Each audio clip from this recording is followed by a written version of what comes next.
So with your experience in infection control prevention, with this pandemic, have you been contacted by the government? Not at all. Not at all. Nobody has contacted me. So what are the lessons you may impact?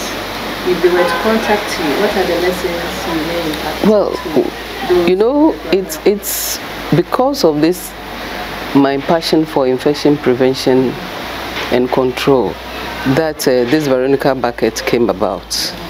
And like you rightly said when you walked in, said people are not doing the right thing, like they are not washing their hands properly. So maybe I could help in that direction. Actually demonstrate to people how to wash their hands properly. It came along during my line of work. What happened was that USAID wanted to help Ghana with the establishment of public health laboratories.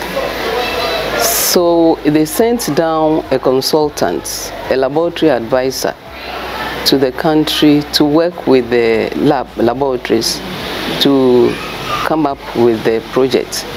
And my head of department then, I was working at the Public Health and Reference Laboratory, the only public health laboratory in the country then, selected me to partner the laboratory advisor to do the project. So the project, before we started, she said she's not familiar with the country.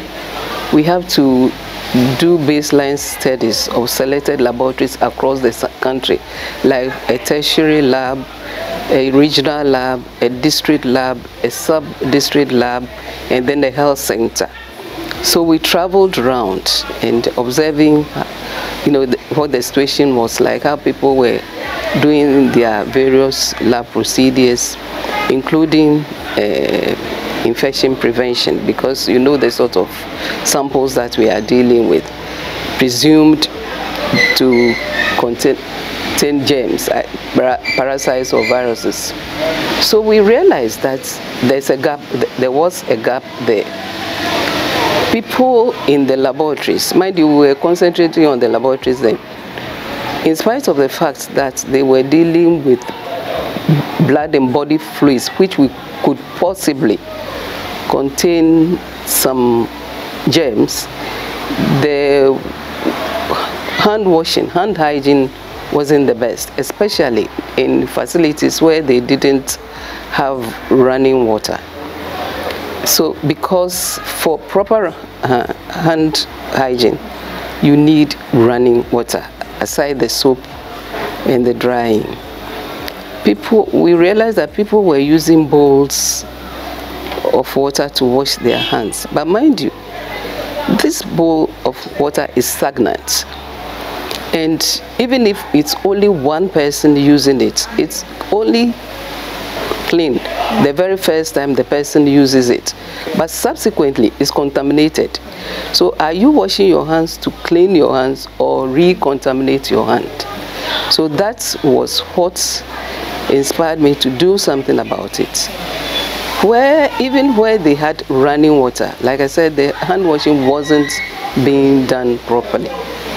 So, you know, the lady, it was a lady, the advisor.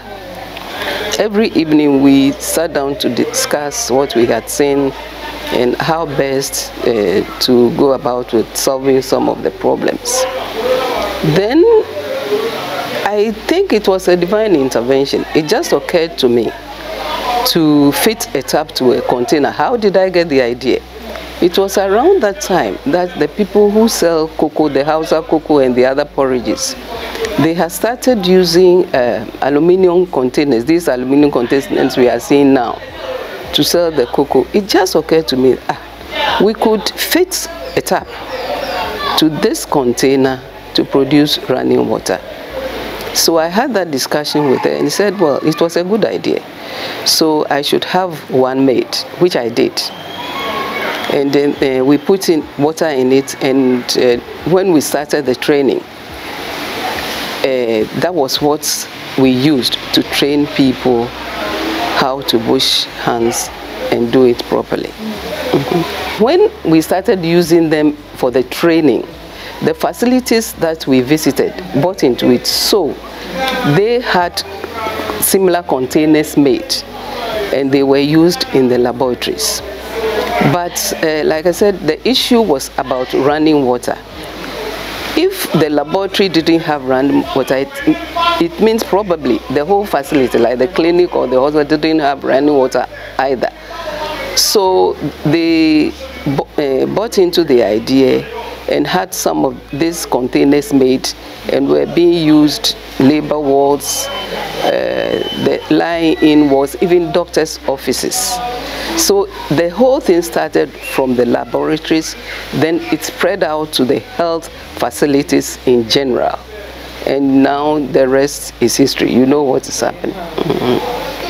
From the health facility, some were used in chop baths. Of course, people were coming to the clinics, and even my colleagues saw the good in it, like it was useful, the usefulness.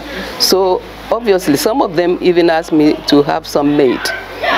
By the way, we realized that the tap fitted to the aluminum sheet didn't last long. That was why we changed to the plastic containers.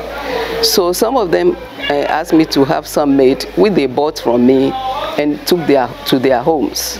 So gradually, it started from the picking up from the health facilities to homes, and then chobas, restaurants, shops, all over. So as you saw these being replicated, what was your thinking? What was your emotion? I was excited. At the same time, I was upset because when I came out with it, I made the effort to register and patent it at the Registrar General's department.